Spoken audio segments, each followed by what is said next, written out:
Guys, আমার হাতে দেখতে পাচ্ছেন একটা ফ্যামিলি কার্ড।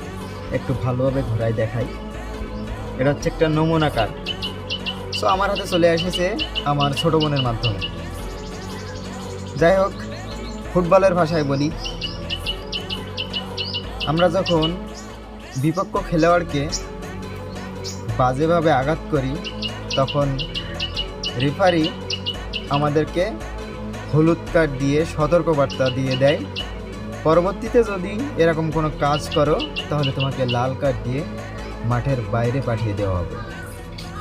সো বিএনপির এটা একটা হলুদ কার্ড। বিএনপির যিনি ভারপ্রাপ্ত চেয়ারম্যান আছেন তার প্ল্যান এটা,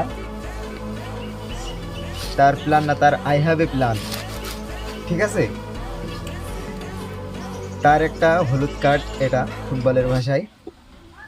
আর লাল কার্ড কবে দিবে জানেন?